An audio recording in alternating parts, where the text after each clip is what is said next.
Hay quienes quisiéramos, por ejemplo, ser grandes deportistas de élite. ¿Sí? Y luego acabar en Circo Soleil, por ejemplo. Pero por más de que se intente, no se va a poder.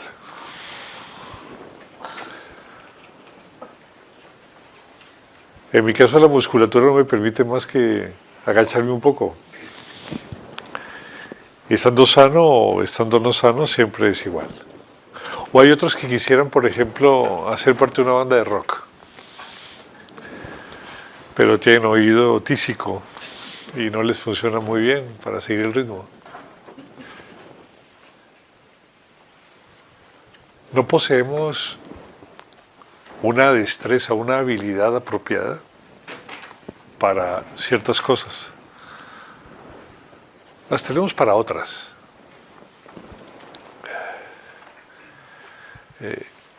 De pequeños todos queríamos ser bomberos o astronautas, ¿no? Y con el paso del tiempo fuimos dándonos cuenta de que no poseíamos esas habilidades. En mi caso acabé siendo ingeniero, que no me sirvió de mucho, pero bueno.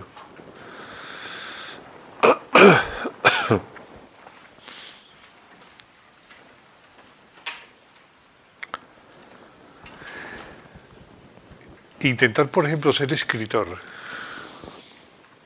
y al hacerlo tener que realizarlo con esfuerzo, se convierte en una agonía. Cualquier cosa que se haga con esfuerzo excesivo se convierte en agonía. La mayoría de cosas que hacemos es agonía, porque las hacemos con esfuerzo. Y si en alguna parte de la vida podemos hacerlo mediante alguna habilidad que poseamos, recurriendo a un tipo de situación que nos es cercana, en otros aspectos de la vida no es así. Según que hagamos, nuestra vida es una agonía. Y pocas veces logramos en la vida cotidiana poder hacerlo con la habilidad suficiente de poder fluir sin necesidad de ningún tipo de esfuerzo. Por esa razón nos hemos acostumbrado a esforzarnos. Porque si no, pues imagínense qué pasaría con nosotros. Si solo hiciésemos lo que nos gusta, pues acabaríamos todos bajo de un puente. O vaya a saber dónde. Y más si no conocemos realmente las habilidades que nos son propias. Nuestra cultura, nuestra educación nos lleva a proveer estudios un poquito de cada cosa, con el fin de poder despertar lo que en nosotros sea lo más cercano a una habilidad, con la cual ya de más edad poder estudiar y con eso sobrevivir. Ese es en teoría lo que se hace.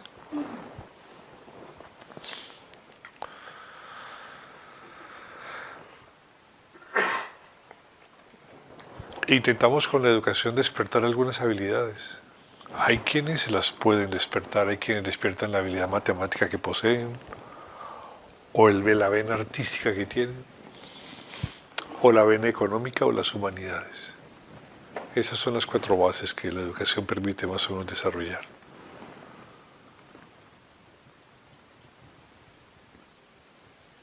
Pero hay mucho más que 4 tipos de habilidades. Y más cuando las desconocemos de base. Entonces la vida es muy compleja. La vida entonces se convierte en estructurar zonas de confort que en el fondo no son más que castillos amurallados en los cuales vivimos, desarrollamos nuestra vida y funcionamos sin ser agredidos por el feudo que está al lado que tiene otro castillo. Lo que sí es cierto es que nuestra vida es muy intensa porque genera muchísimo gasto, es mucho el esfuerzo que tenemos para realizar las cosas. nos levantamos con esfuerzo para hacer una actividad que a lo mejor no nos gusta porque nos gustaría hacer otra cosa. Tenemos un jefe cabrón o un entorno que no es el apropiado y entonces nos esforzamos para desarrollar la actividad que tenemos que hacer todos los días. Eso sin contar que, como dice el dicho, ¿no? Cría hijos y te sacarán, cría cuervos y te sacarán los ojos. Es decir, en todos los aspectos de la vida, al fin y al cabo, encontramos siempre un foco de tensión. El afecto nos lleva a esperar circunstancias que al no tenerlas nos llenan de tensión la relación. Y así sucesivamente estamos rodeados de esfuerzo. Por eso nos es tan fácil vivir de hábitos. Todo hábito lleva asociado un esfuerzo que por repetición nos hace más llevadera la vida. El hábito es un arma de doble filo terrible. El hábito es de una complejidad inconmensurable. Nos esforzamos a hacer las cosas hasta que finalmente reaccionamos de manera locuaz, rápida, inmediata. La misma acción del refuerzo va constituyendo una huella profunda respecto a la acción que se realiza. Pero junto con esa respuesta empecemos a perder la conciencia y empieza a aparecer el automatismo.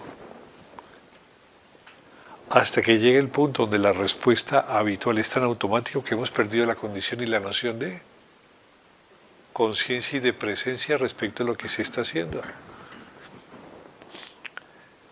En ocasiones la respuesta es tan automatizada que inclusive está en contra de las nuevas propuestas que queremos crear de nosotros mismos. Entonces nos convertimos en luchadores de una batalla que propusimos inicialmente como un cambio, una defensa y que ahora se convierte en un contrincante.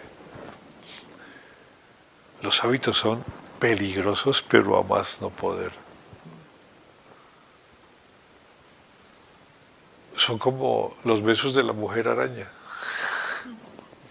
¿Sí?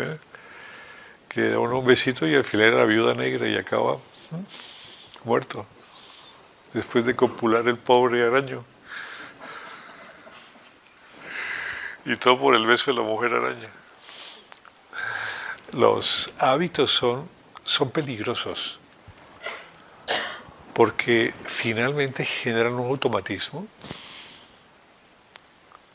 que se convierte casi en una propia e independiente nación en nosotros mismos. Así entonces nuestros hábitos más frecuentes, más comunes, los que conforman la personalidad, muchas veces riñen entre sí. De tal manera que no solamente tenemos una lucha con el entorno, sino una lucha con nosotros mismos.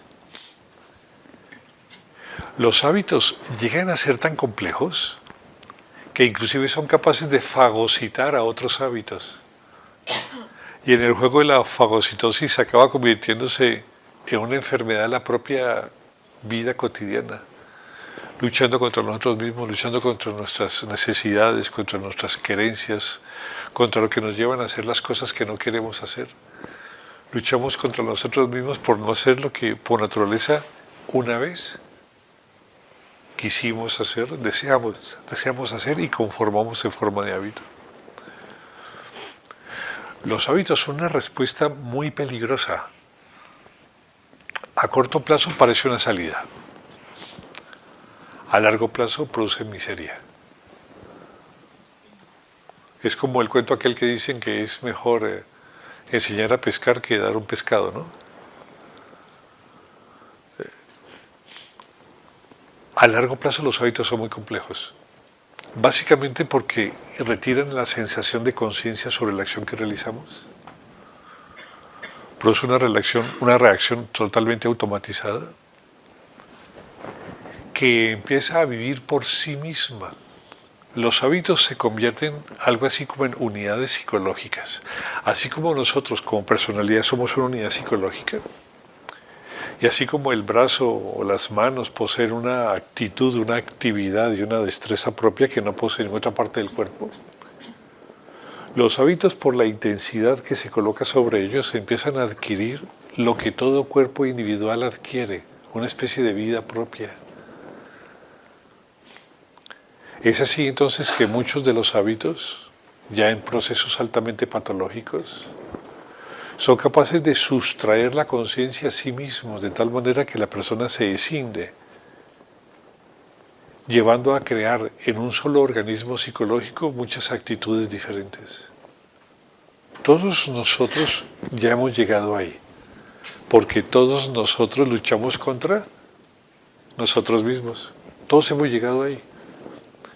Hemos llegado a una patología producida por los hábitos, de la cual es muy difícil salir. ¿Por qué? Porque el planteamiento que se hace es que para salir de un hábito hay que crear otro. Entonces creamos hábitos de esforzarnos en otros ambientes con el fin de poder decantar lo que hay en algunos para poder anularlos. Y lo que hacemos entonces es crear cada vez un monstruo más grande. Como Hércules cuando tenía que cortar la cabeza no de la medusa, sino de la hidra. Entonces cada vez que cortaba una cabeza salían dos. Y al final lo que había era un animal con múltiples cabezas que era mucho más peligroso. Así son los hábitos. Básicamente la hidra de Lerna, porque se llama así la hidra de Lerna, se refiere justamente a este simbolismo, a cómo luchamos nosotros contra nuestros propios pensamientos con esfuerzo y al final lo que hacemos es caer en el error de crear muchas más informaciones absolutamente caóticas.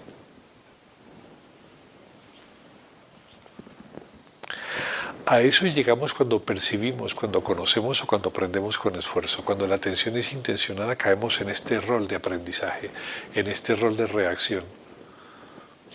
Y ahí estamos todos nosotros. Bien que mal, todos estamos allí.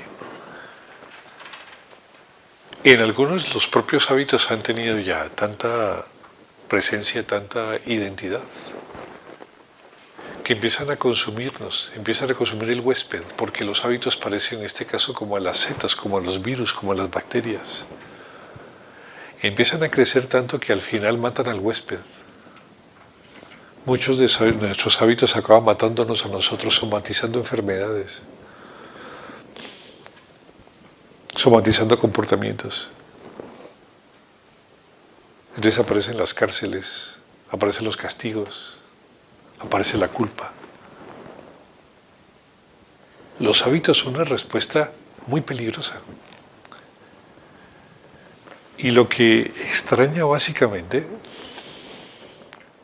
es que nuestra educación lo que hace es formular justamente hábitos mientras se procesa de niño la información.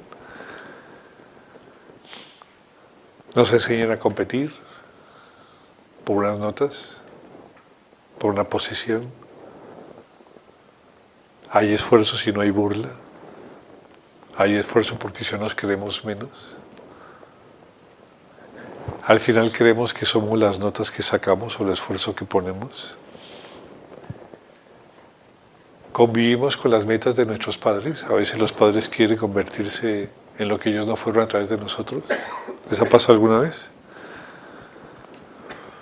Yo no quería ser ingeniero, pero mi padre era matemático. Entonces, en muchas ocasiones insinué, por ejemplo, estudiar filosofía o astronomía. En Colombia no había astronomía todavía. Ahora tampoco, creo que ya todavía. Y le vi una cara, me torció el rostro como diciendo, y viendo las opciones que tenía, lo más cercano a la ingeniería. Ella tenía un hermano que era ingeniero civil, tenía un hermano que era arquitecto. La electricidad no me gustaba, entonces no quería ser ingeniero eléctrico. No me quedaba mucho. Hubiera sido ingeniero informático, eso me hubiera gustado más, pero no había en aquella época todavía establecida. Entonces me tocó ingeniería mecánica, que fue un desastre. Aprendí mucho, pero con esfuerzo. Me consumí aprendiendo, sacando una carrera. Estudiando estática, termodinámica, motores, transferencia de calor, todas aquellas cosas que son muy interesantes al que le gusta. ¿Cierto? Yo creo que transferencia de calor le pone a más de uno. ¿Sí? O estudiar cinética de la partícula, dinámica. Pues eso le debe poner a más de uno también. ¿Sí? O estudiar tratamientos térmicos de los metales. No, eso debe poner a más de uno también. A mí no, pero a más de uno debe poner. Entonces la única opción que se tiene es estudiar con esfuerzo. ¿Por qué? Porque es que al final convertimos nuestro comportamiento en el anhelo de otros que no somos nosotros. ¿Cuántos de nosotros que estamos aquí nos tocó hacer eso? De alguna manera u otra. ¿Sí?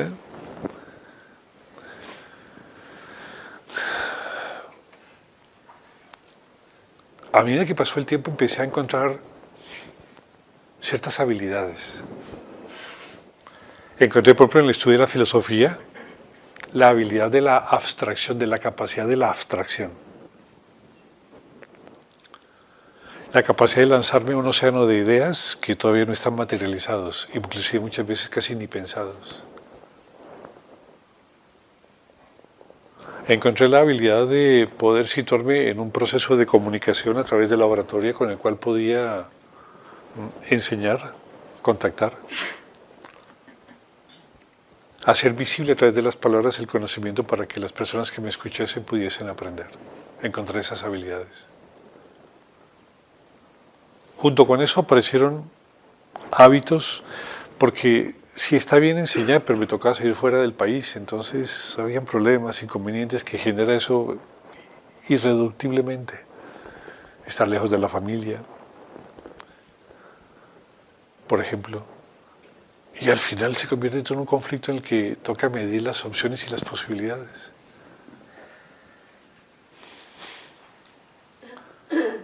Yo diría ahora que mi vida se basa en las habilidades. Podría decir que si llego a hacerlo con esfuerzo por hábito me doy cuenta. Podría decir eso. Me es fácil despertarme y llegar a la noche y mientras pasa el día saber que hice lo que debía que hacer y mientras lo hacía me perdí en ello, me entregué a ello. Eso puedo decirlo casi a diario.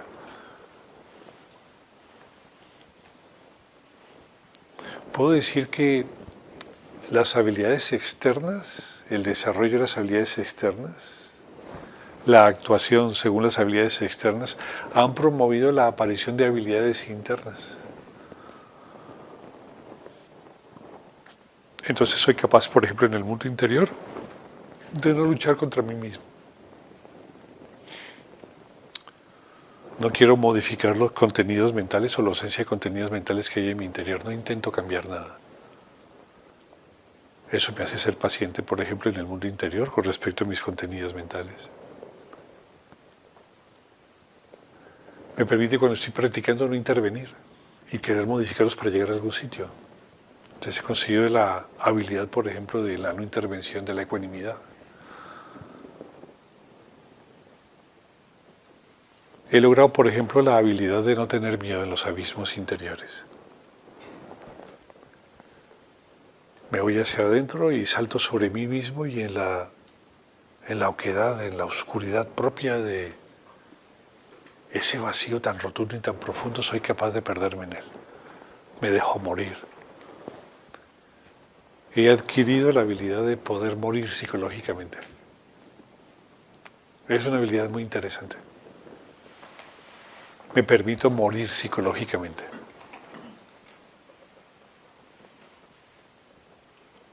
He aprendido con ello la habilidad, por ejemplo, de no temer a la muerte.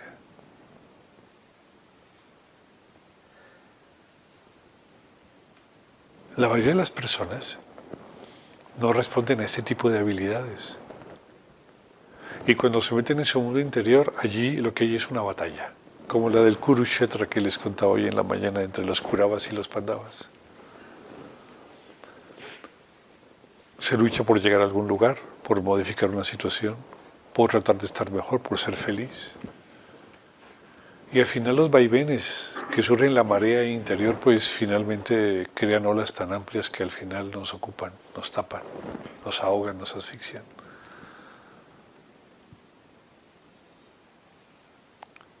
Los hábitos son profundamente peligrosos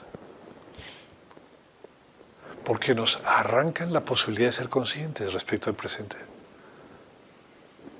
nos quitan lo que más poseemos de manera natural. Sí, tenemos un don maravilloso, es el don de ser conscientes y el don de amar. Tenemos el don de saber y el don de amar de base como fuente de todas las cosas. Y los hábitos colocan una barrera, un cristal, que aunque sea translúcido, impide que podamos contactar con ellos a voluntad. Cuando la respuesta del amar es habitual, cuando la respuesta del saber es habitual, entonces las cosas empiezan a ir bajo otras prerrogativas, bajo otros caminos. Se sabe como respuesta automatizada, pero no somos conscientes del instante donde ella aparece. El hábito nos rapta, el hábito nos quita lo más importante. Es ser nosotros mismos, ser alguien, ser algo, sentirnos vivos, sentirnos libres, buscar la libertad o simplemente conseguirla. Los hábitos son como aves rapaces, nos quitan lo mejor de nosotros, aunque pareciera que al comienzo nos hace un favor. Dese cuenta cuando los adolescentes tienen que dar un examen, estudian afanosamente, con el esfuerzo necesario para lograr una nota. Y pasado el examen dada la nota, ¿qué queda adentro? Queda solamente el vacío de haber esforzado tanto, y ese esfuerzo inusual y absurdo vale más que lo que se aprendió. Y lo que nos acordamos es del esfuerzo terrible y no de lo que se ha comentado, de lo que se ha aprendido.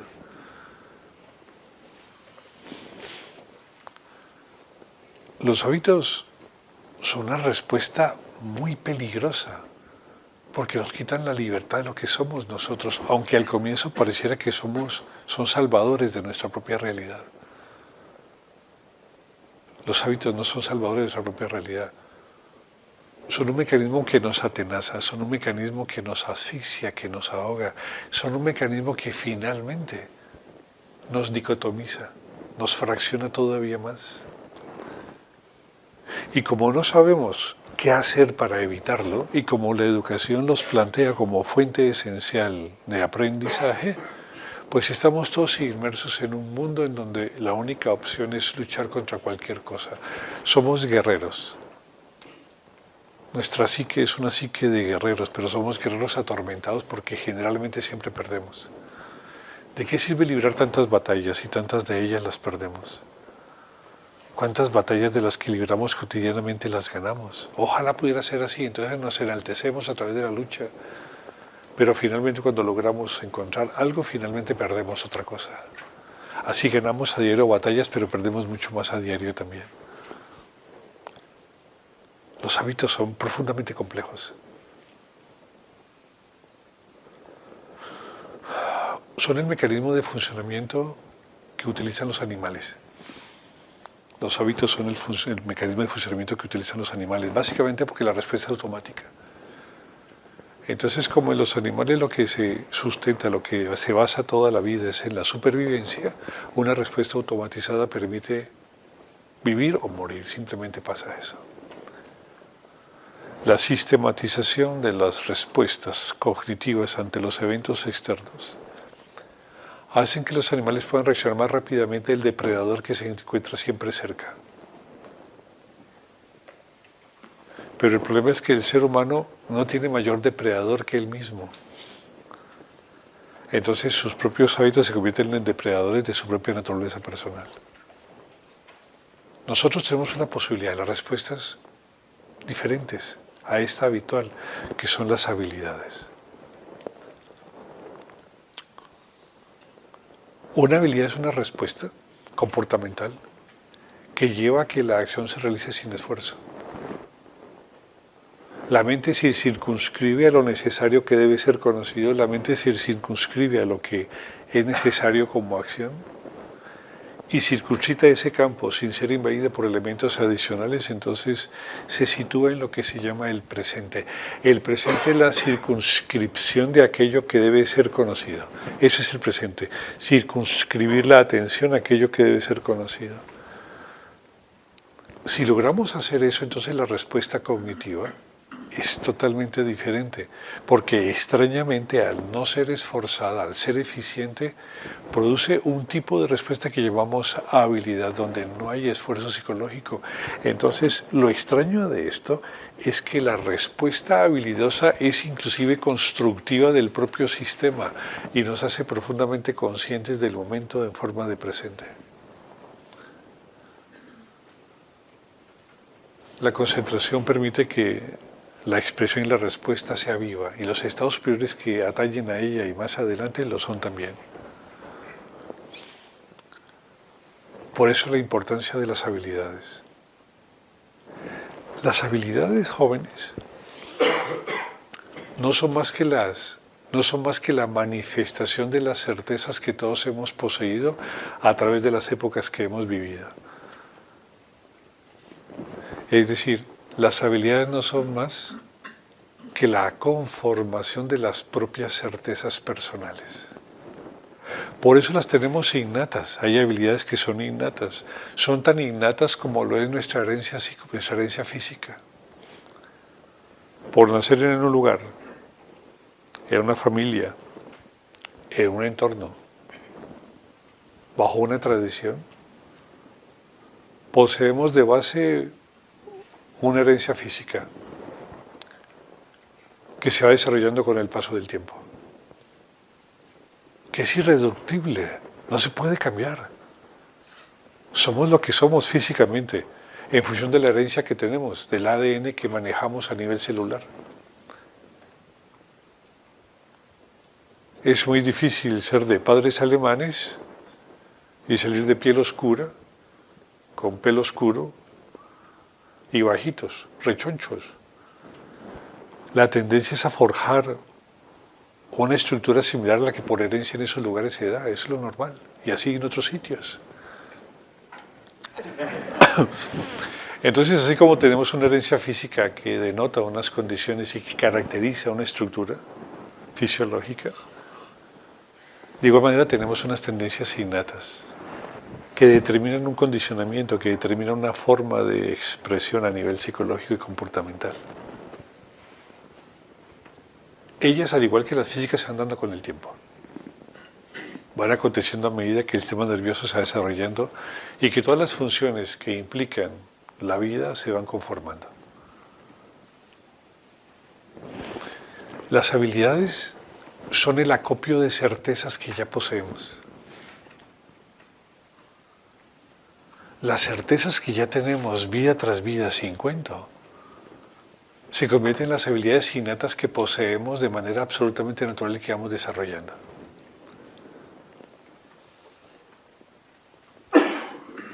Esto hace entonces que en nuestro mundo tengamos dos facultades: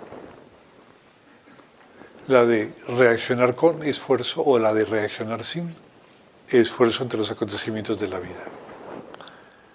Este parámetro de esfuerzo asociado a sentido egoico, este parámetro de esfuerzo asociado a voluntad, este parámetro de esfuerzo asociado a interés, este parámetro de esfuerzo asociado a intencionalidad son lo mismo todos.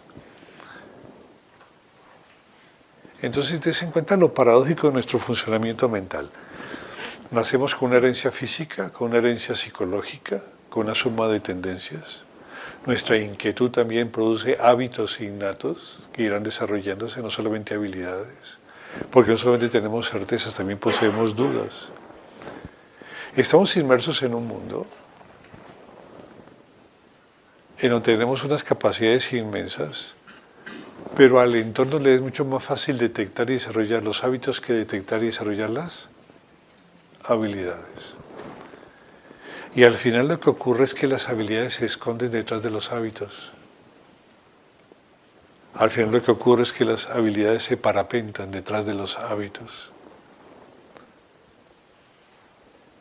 Y muchas veces para poder reconocer claramente las habilidades necesitamos conocer cuáles son nuestros hábitos de conducta.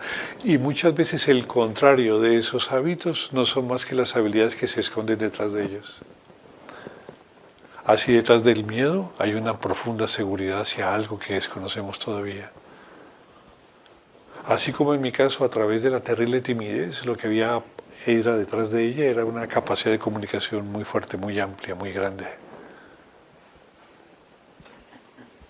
Entonces somos un juego psicológico entre hábitos y habilidades. Si descubrimos cómo encontrar las habilidades, muy seguramente sortearemos muchas de las formas de acción que tenemos que hacer cotidianas y responder de una manera mucho más clara y coherente. De no ser así, seguiremos en el juego. En el juego de que un hábito conforma a otro, lucha a otro o fagocita a otro. Hasta el punto en donde nos condenamos a ser poseedores de un universo interior que queremos desechar y que no podemos evitar. Este es nuestro comportamiento cotidiano, esto es lo que pasa realmente, esto es lo que somos. ¿Cuál es la respuesta? La respuesta no es anular los hábitos, no es luchar contra ellos. La respuesta más contundente, más inteligente y más clara es tratar de encontrar cuáles son las habilidades que poseemos de manera natural y las diversas simetrías comportamentales en las que ellas pueden desplegarse. Si hacemos eso, entonces encontraremos una especie de barrido, una especie de barrido de posibilidades, de actividades y de actitudes que podemos entonces trabajar.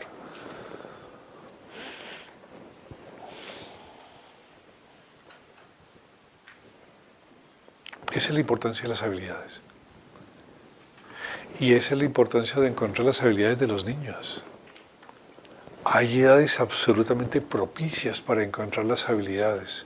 Hay otras edades que son propicias para desarrollar las habilidades. Por ejemplo, de los 6 a los 9 años, a los 12 años, es muy proclive desarrollar las habilidades. De 3 a 6 años es muy fácil descubrir las habilidades. En cambio, de 12 o de 14 a 18 años es muy fácil ocultar las habilidades y producir hábitos correspondientes a través del esfuerzo para poder funcionar en el mundo. Después de los 18 años, de los 21 años, que aquí creo que ya todos pasamos esa edad, es muy difícil contrarrestar los hábitos. Es muy difícil. Es muy difícil. Con ustedes es poco lo que se puede hacer.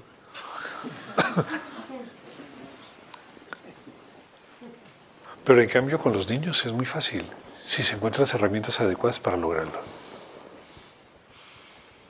Cuando se tiene 21 años, 25, 30 años, ya hemos recurrido tanto para escondernos, hemos creado tales zonas de confort, hemos creado tantas murallas tan fuertes, que es muy difícil empezar de cero. ¿Quién empieza de cero? ¿Quién se atreve a empezar de cero y dejarlo todo? ¿Quién se atreve a construirse nuevamente desde cero y a aceptar que su vida pasada fue un engaño o una mentira o una pseudo realidad? ¿Quién acepta eso de nosotros?